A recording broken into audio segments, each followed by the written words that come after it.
G'day, I'm Professor Gordon Slater, orthopaedic surgeon in Sydney. Before we get started, a quick disclaimer. This video is for educational purposes only and is not personal medical advice. I'll be sharing the science, the current evidence, and the clinical context around this topic, but I can't provide individual recommendations here. I may be a doctor, but I can't be your doctor.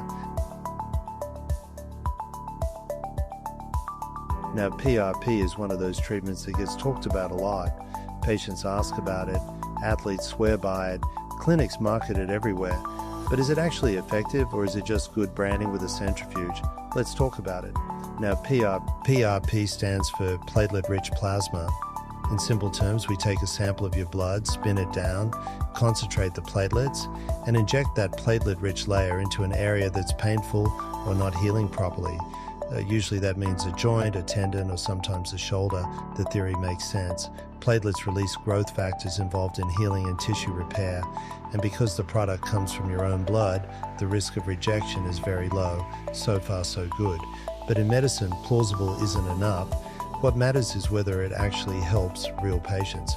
For knee osteoarthritis, especially early to moderate arthritis, the evidence is genuinely encouraging. Multiple systematic reviews and meta-analyses of randomized controlled trials show PRP can improve pain and function better than hyaluronic acid or corticosteroid injections, particularly over the medium term. In some studies, the benefits last up to 12 months. There's also growing evidence that leukocyte-poor PRP may perform better than some other formulations, although that part is still being worked out. For tennis elbow, PRP also performs fairly well. Compared with steroid injections, it may not always give the fastest short-term relief, but it often shows better longer-term improvement in pain and function. That's important because a treatment that helps for a few weeks is very different from one that helps for months. In the shoulder, the story is a bit more mixed, but still promising. For rotator cuff tendinopathy and partial tears, PRP may reduce pain in the short to medium term.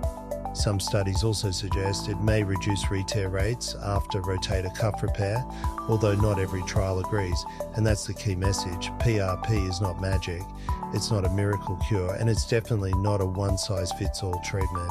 Results depend on the condition, the severity, the way the PRP is prepared, the injection technique, and the patient sitting in front of you. So where do I land? Used in the right patient for the right problem, PRP can be a very reasonable option, especially for certain tendinopathies and mild to moderate joint degeneration. It may reduce pain, improve function, and help people stay active for longer.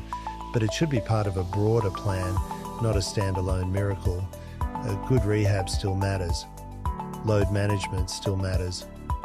Diagnosis still matters. If you're considering PRP, have a proper discussion with your orthopedic specialist and make sure the treatment matches the problem.